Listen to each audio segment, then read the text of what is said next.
Bible answers Bible జవాబుల్లో నేటి ప్రశ్న. ఈ రోజుల్లో లౌకికమైన కారణాల చేత చాలామంది క్రైస్తవులు సంఘాన్ని ఎంచుకుంటున్నారు.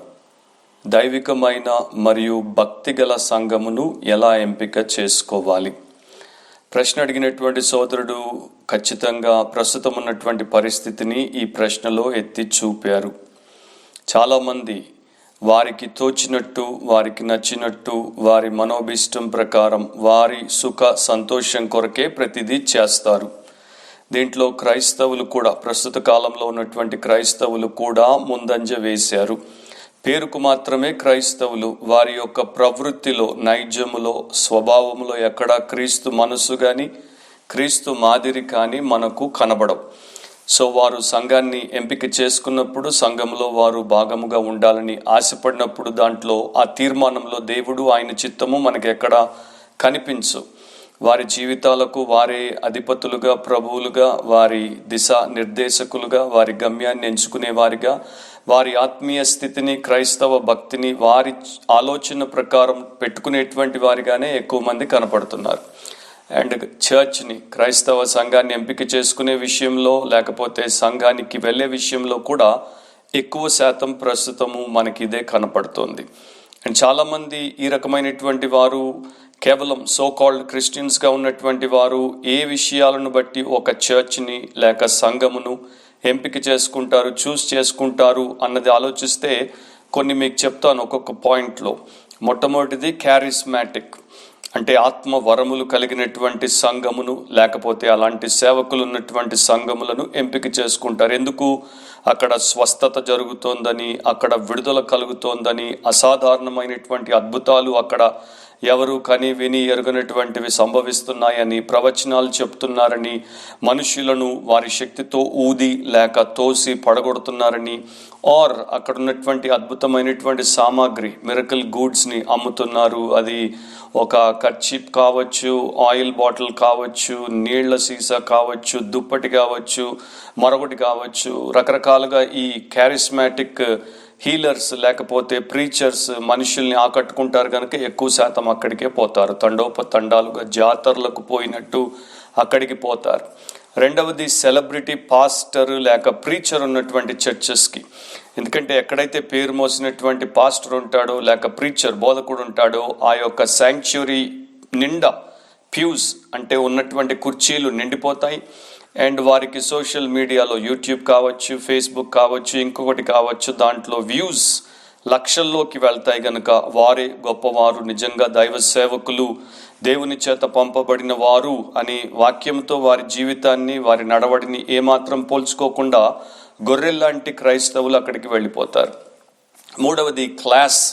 చర్చిలో కూడా క్లాస్ కావాలి. చర్చికి అధిపతి, శిరస్సు అయినటువంటి యేసుక్రీస్తే జన్మించినప్పుడు క్లాస్ లేనటువంటి కామన్ పీపుల్కి, మరియా అనేటువంటి ఒక సామాన్యమైనటువంటి స్త్రీ గర్భాన ఆయన జన్మించాడు. యోసేపు అనేటువంటి ఒక వడ్రంగిగా ఉన్నటువంటి వ్యక్తి ఆయనకి తండ్రిగా వ్యవహరించాడు. కానీ అలాంటి ప్రభువును సేవించేటువంటి సో కాల్డ్ క్రైస్తవులకి మెగా చర్చ్ కావాలి, బిగ్ స్ట్రక్చర్ ఉన్నటువంటి చర్చ్ కావాలి.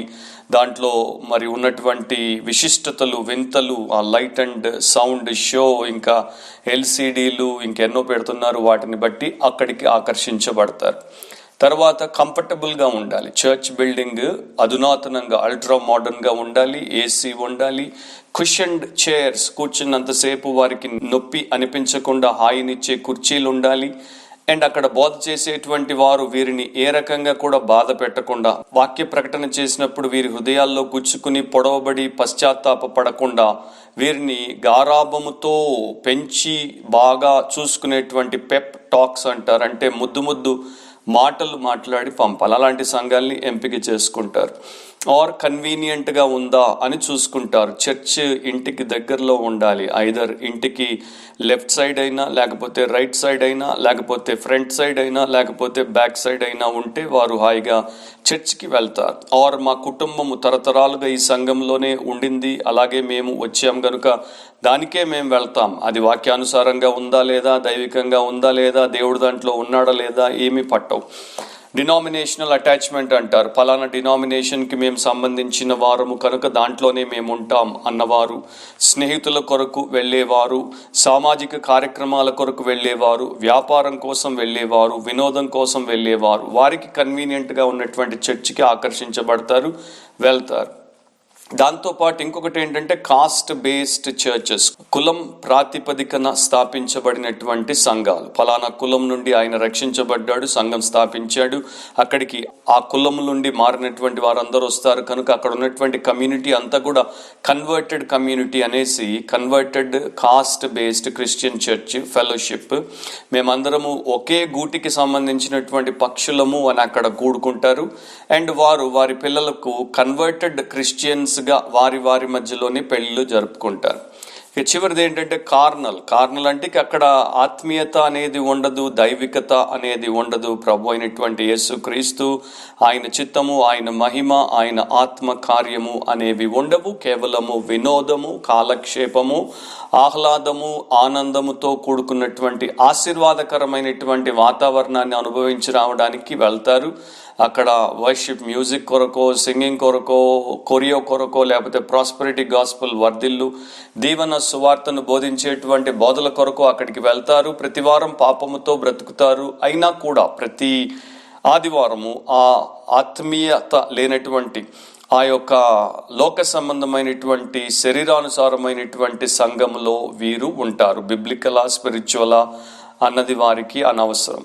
ఇది ప్రస్తుతం మన ప్రపంచంలో మన చుట్టూ ఉన్నటువంటి పట్టణాల్లో, పల్లెల్లో మనం చూసేటువంటి ఒక ఘోరమైనటువంటి వాక్య విరుద్ధమైనటువంటి విషయం. ఇప్పుడు వాక్యానుసారంగా బైబిల్ జవాబు కదా, బైబిల్ నుండి చూద్దాం. యేసుక్రీస్తు ప్రభు భూమి మీద స్థాపించినటువంటి అత్యున్నతమైన, ఆత్మీయమైన, అత్యంత ప్రాధాన్యతను కలిగినటువంటి సంఘము ఆయన యొక్క సంఘము, క్రైస్తవ సంఘము, మహిమాయుక్తమైనటువంటి సంఘం. దేవుడు చీకట్లో ఉన్నటువంటి ప్రజల్ని తన కుమారుడైనటువంటి యేసుక్రీస్తు యొక్క శిలువ కార్యమును బట్టి ఆశ్చర్యకరమైనటువంటి తన వెలుగులోనికి పిలిచినప్పుడు వారు పిలువబడినటువంటి ఆ దేవుని ప్రజలు, క్రీస్తునందు దేవుని బిడ్డలుగా మారినటువంటి ఆ దేవుని ప్రజలు, దేవుని యొక్క పరిశుద్ధాత్మతో నింపబడినటువంటి ఆ దేవుని ప్రజలు, వాక్యము అనేటువంటి జీవాహారంతో పోషించబడేటువంటి ఆ దేవుని ప్రజలు కూడుకునుట వారు సమిష్టిగా క్రైస్తవ సంఘము.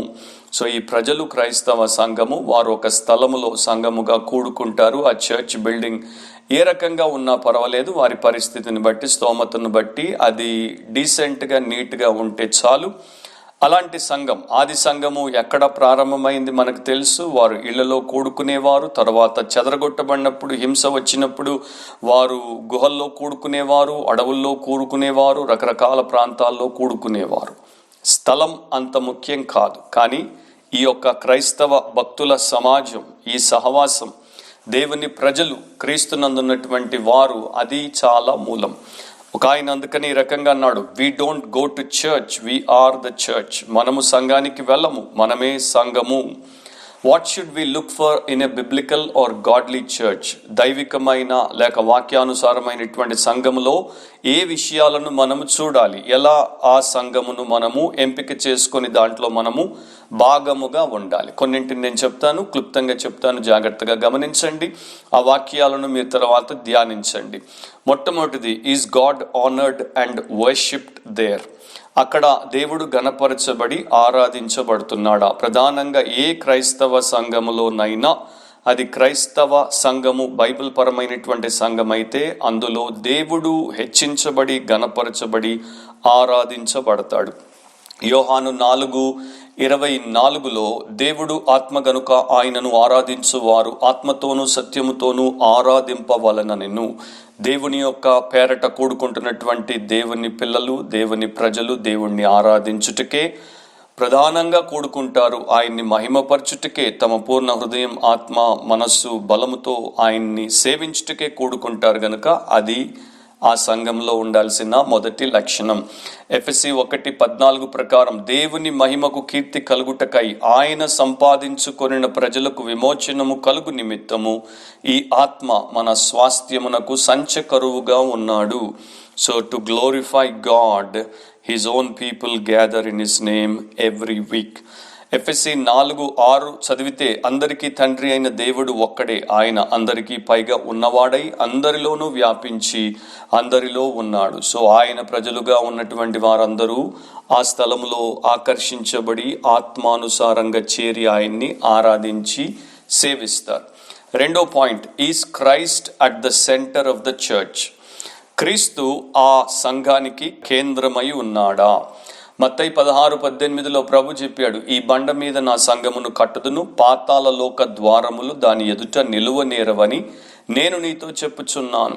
సంఘానికి యేసు క్రీస్తే ప్రభు, సంఘాన్ని కట్టువాడు యేసు క్రీస్తే కనుక ఆయనే దాంట్లో ప్రధాన శిల్పిగా అండ్ సంఘమునకు శిరస్సుగా ఉండాలి. ఎఫెసీ 1:22-23 మరియు సమస్తమును ఆయన పాదముల క్రింద ఉంచి సమస్తము పైని ఆయనను సంఘమునకు శిరస్సుగా నియమించును. ఆ సంఘము ఆయన శరీరము, సమస్తమును పూర్తిగా నింపుచున్న వాని సంపూర్ణత అయి ఉన్నది. ఎంతో స్పష్టంగా బైబిల్ చెప్తోంది, Christ is the head and the church is the body. క్రీస్తు శిరస్సు, సంఘము ఆయన యొక్క శరీరం. కనుక సంఘమును నడిపించుటకు ఒకే ఒక శిరస్సు, ప్రభు అయిన యేసు క్రీస్తు. ఆయనే మూలం. ఏ మనిషి మీద ఒక క్రైస్తవ సంఘము ఆధారపడి ఉండకూడదు, ఆధారపడి నడవకూడదు. ఒక పురుషుడు, ఒక స్త్రీ, చాలా పేరు మోసినటువంటి పాస్టరు, పేరు మోసినటువంటి పాస్టరమ్మ అని రోజుల్లో అనుకోవచ్చు, కానీ సంఘాలకు వారు శిరస్సులు కారు. అందుచేత పేతురు 1 పేతురు 5:3-4 ఈ రకంగా చెప్పాడు, మీకు అప్పగింపబడిన వారి పైన ప్రభువునైనట్టుండక మందకు మాదిరులుగా ఉండుడి. తన తోటి జతపని వారితో చెప్తున్నాడు, ప్రధాన కాపరి ప్రత్యక్షమైనప్పుడు మీరు వాడవారని మహిమ కిరీటం పొందుదురు. సంఘానికి కాపర్లుగా చలామణి అయ్యేటువంటి వారందరూ సంఘానికి లేక మందకు మాదిరులుగానే ఉండాలి, ప్రభువులుగా కాదు, శిరస్సులుగా కాదు. ఎందుకంటే శిరస్సు యేసుక్రీస్తు, ప్రధాన కాపరి యేసుక్రీస్తు. ఆయన యొక్క ప్రధానమైనటువంటి పాత్రను ఆయన పోషించినప్పుడు సంఘము దీవించబడుతుంది. మూడో పాయింట్, థర్డ్ క్వాలిటీ, ఈ scripture preached with great care and without compromise. వాక్యము, లేఖనము గొప్ప శ్రద్ధతో బోధింపబడి రాజీ లేకుండా బోధింపబడుతుందా? అది సంఘము, క్రైస్తవ సంఘం అలా బోధింపబడినప్పుడు. అపోస్తల కార్యములు 2:42 వీరు అపోస్తల బోధయందును సహవాసమందును రొట్టె విరుచుట యందును ప్రార్థన చేయుట యందును ఎడతెగక యుండిరి. ఆది సంఘము అపోస్తల బోధయందు ఎడతెగక ఉన్నది. ఎందుకంటే అపోస్తలు విశిష్టముగా దేవుని రాజ్యాన్ని గురించి బోధించారు, ప్రభు అయిన యేసుక్రీస్తు యొక్క శిలువ కార్యాన్ని గురించి బోధించారు, పునరుత్థానాన్ని గురించి బోధించారు, దేవుని సంకల్పం అంతటిని గురించి బోధించారు. అపోస్తల కార్యములు 20:27 దేవుని సంకల్పం అంతయు మీకు తెలుపకుండా నేనేమియూ దాచుకొనలేదు అని అపోస్తలులైన పౌలు ఎఫెసు సంఘపు పెద్దలకు చెప్పాడు. దేవుని సంకల్పం అంతా కూడా వాక్యం వెంబడి వాక్యం లేక వచనం వెంబడి వచనం ప్రకారం, ఎక్స్పాజిటరీ ప్రీచింగ్ అంటారు. ఆ రకంగా వాక్యము నుండే సత్యాన్ని తీసుకొని, వాక్యము నుండే సందేశాన్ని తీసుకొని ప్రజలకు అందించేటువంటి సంఘముగా అది ఉందా?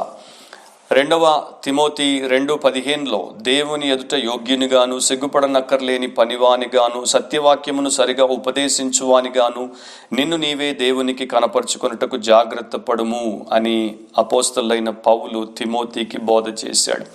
ఆరోగ్యకరమైనటువంటి బోధ, ఆశీర్వాదకరమైనటువంటి బోధ, ఆత్మీయకరమైనటువంటి బోధ, ఆత్మ ప్రేరేపణతో కూడినటువంటి బోధ ఈ బోధ ఇలా ఉందా?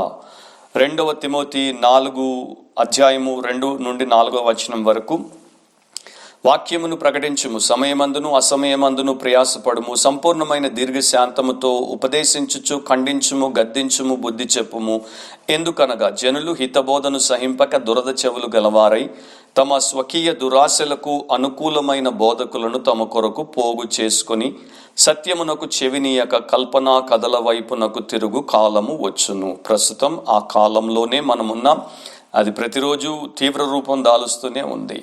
దేవుని వాక్యాన్ని ఎందుకు బోధించాలి, సత్యాన్ని ఎందుకు ప్రకటించాలి అంటే అబద్ధ బోధలను ఖండించడానికి, వాటిని బహిర్గతం చేయడానికి, మనుషుల్లో ఉన్నటువంటి పాపిష్టి స్వార్థపూరితమైన స్వకీయ దురాశలను ఎత్తి వారికి చూపించి వారు ప్రభువును ఆశ్రయించి వాటి నుండి వైదొలిగి లేక విడుదల పొందడానికి, అబద్ధ బోధకుల బారిన పడి బలైపోకుండా దేవుని బిడ్డలుగా బ్రతకడానికి సత్య బోధను మనము ప్రకటించాలి.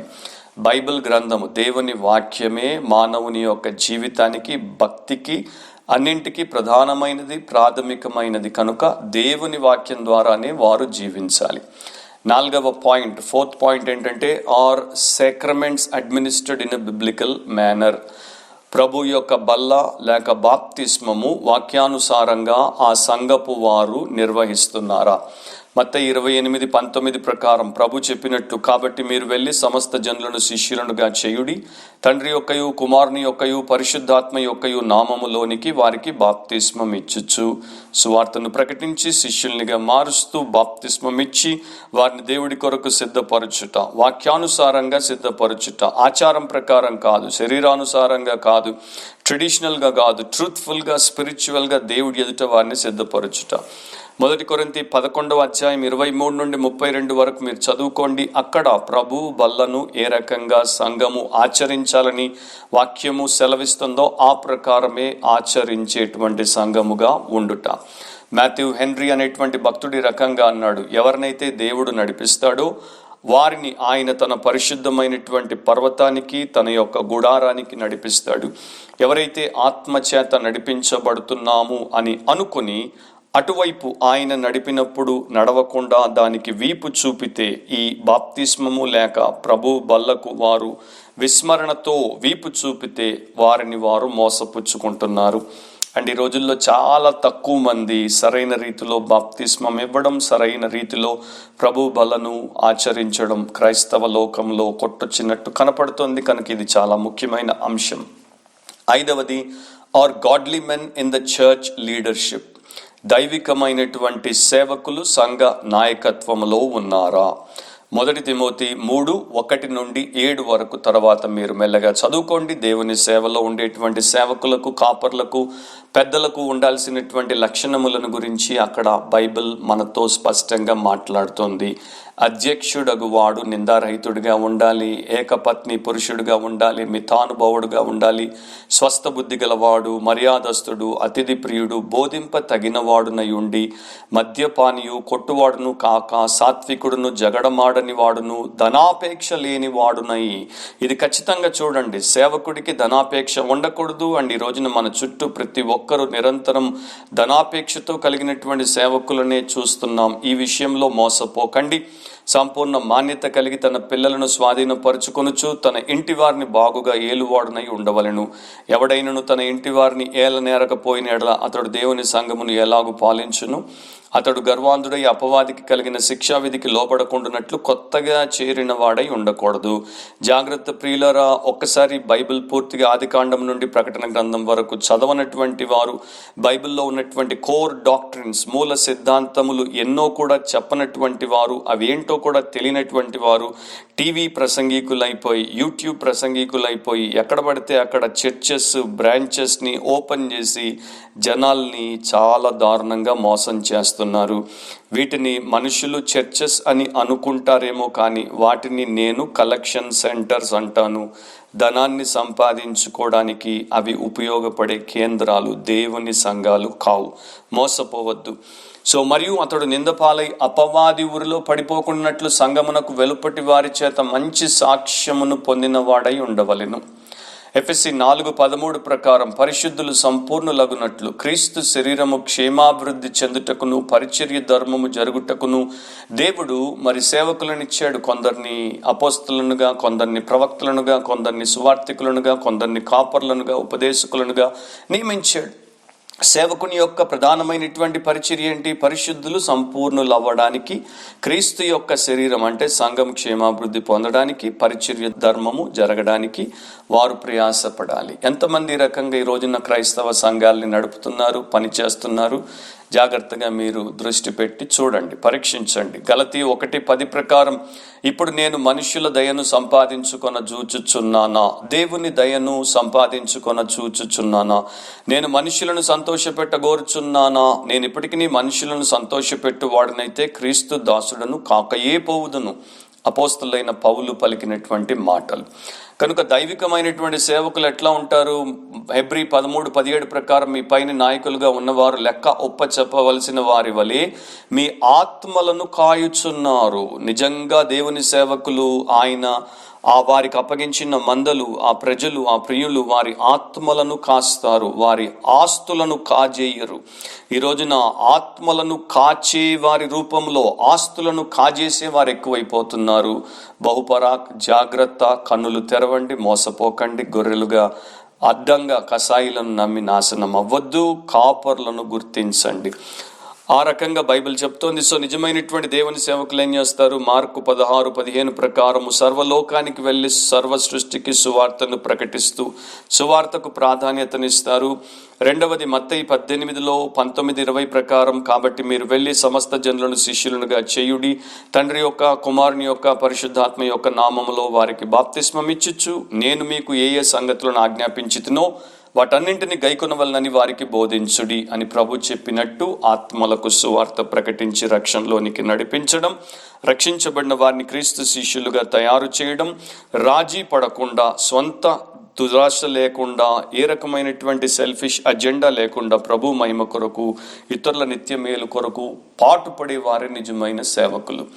ఆరవది, 6th point is church membership taken seriously. సంఘ సభ్యత్వమును వారు తీవ్రంగా తీసుకుంటున్నారా? ఎన్నో చర్చెస్లో ఈ రోజున మెంబర్షిప్ అంటే ఏంటో తెలియదు. మిగతా చర్చెస్లో మెంబర్షిప్ కేవలము మీ పేరు ఆ రిజిస్టర్లో రాయడానికి, ప్రతి నెల మీరు చందా కట్టడానికి, మీరు చనిపోతే మిమ్మల్ని వారు సమాధి చేయడానికే వాడుతున్నారు. మీ పెళ్లిళ్ళు చేయడానికి, మీ పిల్లల పెళ్లిళ్ళు చేయడానికి వాడుతున్నారు. ఆత్మీయంగా దేవుని వాక్యంలో నేర్పబడినటువంటి సంఘ సభ్యత్వపు రీతిలో దాన్ని వాడట్లేదు. సో ఇక్కడ చర్చ్ మెంబర్షిప్ అన్నప్పుడు బిబ్లికల్గా దేవుడు ఏర్పాటు చేసినటువంటి సంఘ సభ్యత్వం గురించి మాట్లాడుతున్నాను.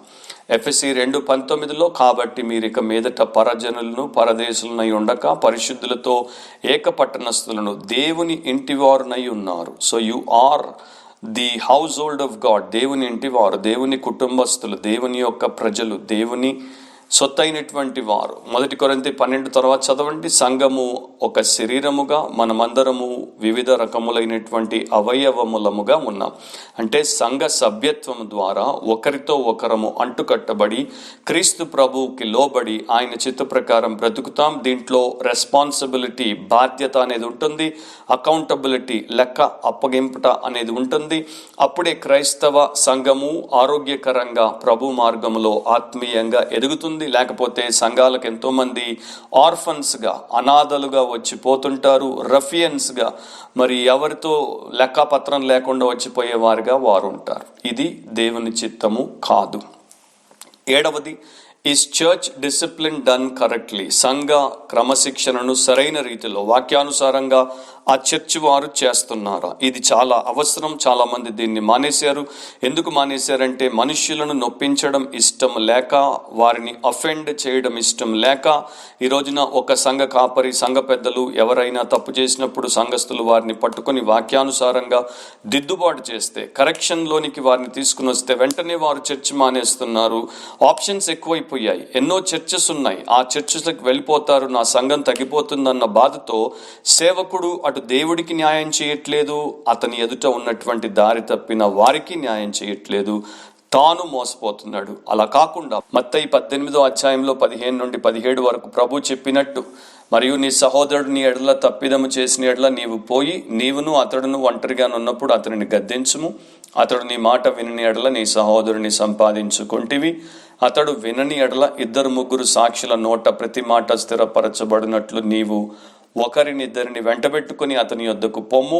అతడు వారి మాటయు వినని ఎడల ఆ సంగతి సంఘమునకు తెలియచెప్పుము. అతడు సంఘపు మాటయు వినని ఎడల అతనిని నీకు అన్యునిగాను సుంకరిగాను ఎంచుకొనుము. ఇక్కడ చర్చ్ డిసిప్లిన్ యొక్క ప్రొసీజర్ని ప్రభు అయిన యేసు సమయం తీసుకుని గంభీరమైన విషయం కనుక మనకు చెప్పాడు. అలాగే మనము చెయ్యాలి. ఆ సంఘం అలాగే ఉందా అన్నది చూడాలి. 1 కొరింథీ 5:12-13 మీరు చదివితే, వెలుపలి వారికి తీర్పు తీర్చుట నాకేలా? వెలుపలి వారికి దేవుడే తీర్పు తీర్చును గాని మీరు లోపటి వారికి తీర్పు తీర్చువారు కనుక ఆ దుర్మార్గుని మీలో నుండి వెలివేయుడి. ఈ దుర్మార్గుడు ఏం దుర్మార్గం చేశాడో 1 కొరింథీ 5:1 నుండి చదివితే మీకు అర్థమవుతుంది. అతడు సహోదరుడే, క్రైస్తవుడే, కానీ ఒక దుర్మార్గమైన పాపపు కార్యం చేశాడు కనుక అతన్ని వెలివేయమంటున్నాడు అపోస్తలుడైన పౌలు. ఆత్మపూర్ణుడైనటువంటి దేవుని అపోస్తలుడు ఎక్స్కమ్యూనికేట్ చేయమంటున్నాడు. మార్పు చెందకపోతే, పాపం మానకపోతే అతన్ని సంఘము నుండి బహిష్కరించమంటున్నాడు. మాథ్యూ హెన్రీ అంటాడు, ఎవరైతే క్రీస్తు కుటుంబ సభ్యులుగా ఆయన యొక్క ఆధిక్యతలను అండ్ గౌరవప్రదమైనటువంటి స్థితిని అనుభవిస్తారో వారు పొరపడినప్పుడు అక్కడే ఆయన యొక్క సంఘములో క్రమశిక్షణ అండ్ దిద్దుబాటును కూడా అంగీకరించాలి ఆనందంతో, దాని ద్వారా మేలు పొందాలి. కానీ ఈ రోజుల్లో అలాంటి పరిస్థితులు తక్కువగా కనబడుతున్నాయి. మంచి సంఘము, దైవికమైన ఆత్మీయ సంఘం ఈ రకంగా తప్పక చేస్తుంది. పర్యావసానాలు దేవుడికి విడిచిపెట్టి అది తన పాత్రను, బాధ్యతను నెరవేరుస్తుంది. చివరిది, is the church building the family of God to glorify God and to do good to others. సంఘము దేవుని కుటుంబముగా దేవుడిని మహిమపరచడానికి, ఇతరులకు మేలు చేయడానికి మిమ్మల్ని సిద్ధపరుస్తుందా? వన్ అనదర్, ఒకరికి ఒకరు అనేటువంటి వచనాలు నూతన నిబంధన నిండా ఉన్నాయి. ఒకరినొకరు ప్రేమించండి, ఒకరి కోసం ఒకరు ప్రార్థించండి, ఒకరిని ఒకరు భరించండి, ఒకరికి ఒకరు సహాయపడండి, క్షమించండి. అవి మీరు చదవండి. ఆ రకంగా సంఘము మిమ్మల్ని కడుతుందా? తర్వాత మిమ్మల్ని మీలో ఉన్నటువంటి వరమును గుర్తించి మీకు సహాయం చేసి దేవుడిని సేవించడానికి దేవుడు సంఘానికి ఇచ్చినటువంటి దర్శనం ప్రకారం సంఘాన్ని నడుపుతోందా? అండ్ ఆ తర్వాత ఇక చివరి మాట గలతీ 6:10 ప్రకారము, కాబట్టి మనకు సమయం దొరికిన కొలది అందరి ఎడలను, విశేషముగా విశ్వాస గృహమునకు చేరిన వారి ఎడలను మేలు చేయుదుము. సో విశ్వాస గృహం అంటే చర్చ్, దేవుని యొక్క హోమ్ ఆఫ్ ఫెయిత్, దానికి మీరు మేలు చేసేవారిగా, నిస్వార్థంగా, సామాన్యంగా, వినయముతో, ఆత్మీయ సహవాసంగా ఉండి దేవుణ్ణి మహిమపరిచే సంఘముగా ఉందా? ఈ 8 లక్షణాలు తప్పకుండా చూసుకోండి. ఆ రకంగా ఉంటే వాక్యానుసారమైన, ఆత్మీయమైన, పరిశుద్ధమైన యేసుక్రీస్తు అను ప్రభు యొక్క సంఘము. అలాంటి సంఘములో మీరు ప్రార్థనా పూర్వకంగా చేరి అక్కడ దేవుణ్ణి ఆరాధించి ఆయన్ని సేవించి గణపరచవచ్చు. ఇతరులకు దీవెనకరంగా మీరు ఉండొచ్చు. ఇది ఈరోజు మన యొక్క బైబిల్ ప్రశ్నకి జవాబు. మరో బైబిల్ జవాబుల కార్యక్రమంలో మనం కలుసుకునేంత వరకు దేవుడు మనందరినీ కూడా ఆయన వాక్యానుసారమైన సంఘంలో ఉంచి బలపరిచి పోషించి వాడుకుని మహిమ పొందునుగాక, మీకు మేలు చేయునుగాక, మిమ్మల్ని మీ కుటుంబాన్ని దేవుని కృపలో ఆయన భద్రపరచునుగాక. God bless you all. Amen.